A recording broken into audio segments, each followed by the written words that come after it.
Assalamualaikum warahmatullahi wabarakatuh. Perkenalkan, kami dari kelompok 6 akan mempresentasikan hasil diskusi kami yang berjudul Konsep Dasar Sistem, Sistem dalam Perusahaan, dan Sistem Informasi dalam Perusahaan. Kami dari kelompok 6 yang beranggotakan saya sendiri Koyima, yang kedua Fernanda Afriani, dan yang ketiga Isahuddin. Dalam makalah kami terdapat 3 rumusan masalah. Yang pertama, apa saja yang terdapat dalam konsep dasar sistem? Yang kedua, apa pengertian dari sistem dalam perusahaan? Yang ketiga, bagaimana sistem informasi dalam perusahaan? Saja kita ke poin A, yaitu konsep dasar sistem. Secara sederhana, suatu sistem dapat diartikan sebagai suatu kumpulan atau himpunan dari unsur, komponen, atau variabel yang terorganisir, saling berinteraksi, saling tergantung satu sama lain, dan terpadu. Teori sistem mengatakan bahwa setiap unsur pembentuk organisasi adalah penting dan harus mendapat perhatian yang utuh supaya manajer dapat bertindak lebih efektif. Sebuah sistem terdiri atas bagian-bagian atau komponen yang terpadu untuk satu tujuan. Model dasar dari bentuk sistem ini adalah adanya masukan, pengolahan, dan pengeluaran. Akan tetapi, sistem ini dapat dikembangkan hingga menyertakan media penyimpanan. Sistem dapat terbuka dan tertutup. Akan tetapi, sistem informasi biasanya adalah sistem terbuka, yang mana artinya adalah sistem tersebut dapat menerima beberapa masukan dari lingkungan luarnya. Poin B, sistem dalam perusahaan. Sistem di dalam perusahaan merupakan sistem perencanaan, pengendalian, pengawasan secara internal bisnis, meliputi pemanfaatan manusia, dokumen, teknologi, dan prosedur untuk memecahkan masalah bisnis dalam mengambil keputusan dan juga untuk menjalankan operasional perusahaan. Di belakang sistem ini terdapat dukungan dari kombinasi teknologi, individu handal yang merancang, dan prosedur yang terorganisasi. Sistem dalam perusahaan adalah sebuah kesatuan yang terdiri atas komponen atau elemen yang dihubungkan bersama untuk memudahkan aliran informasi, materi, atau energi untuk mencapai suatu tujuan perusahaan.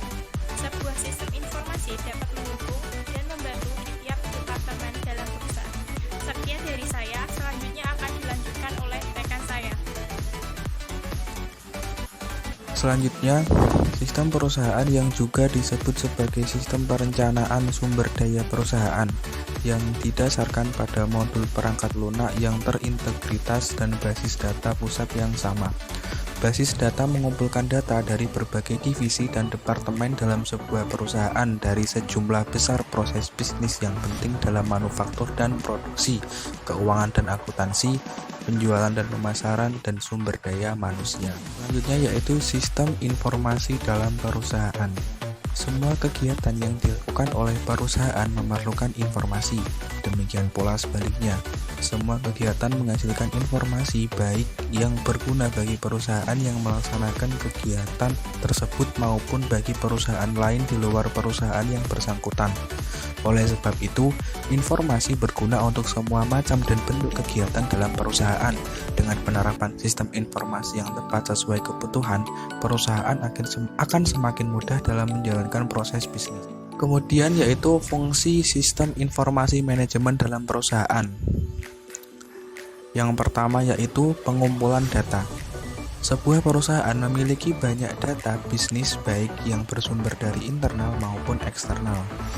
Dengan begitu banyak data yang ada dapat beresiko hilang, disalahgunakan atau resudensi, dan sulit untuk dikumpulkan. Disinilah peran sistem informasi manajemen untuk mengurangi resiko tersebut.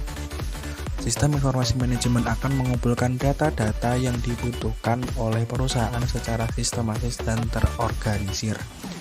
Fungsi yang kedua yaitu pengolahan data. Data yang terkumpul tidak dapat langsung digunakan sebagai dasar pengambilan keputusan.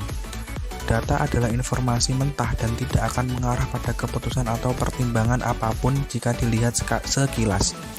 Melalui proses operasi sistem informasi manajemen, data asli akan diolah menjadi informasi yang berharga. Salah satu contoh data yang berupa informasi mentah adalah nomor pegawai. Jika hanya melihat jumlah karyawan, perusahaan tidak bisa memutuskan apa-apa. Namun, setelah melalui beberapa proses sistem informasi manajemen, data jumlah karyawan akan diurutkan sesuai peraturan perusahaan dan digabungkan dengan data yang terkait lainnya. Kemudian fungsi yang ketiga yaitu penyajian data. Informasi yang dihasilkan akan disajikan kepada pihak yang berwenang dalam perusahaan. Informasi ini digunakan oleh perusahaan untuk tujuan komersial. Dalam penyajiannya, informasi harus disajikan dengan benar dan mudah dipahami agar semua informasi dapat diserap dan dipahami dengan mudah oleh pihak-pihak yang membutuhkan dalam perusahaan. Untuk selanjutnya akan disampaikan oleh rekan. Terima kasih, saya akan melanjutkan materi selanjutnya. B. Manfaat sistem informasi manajemen dalam perusahaan. 1.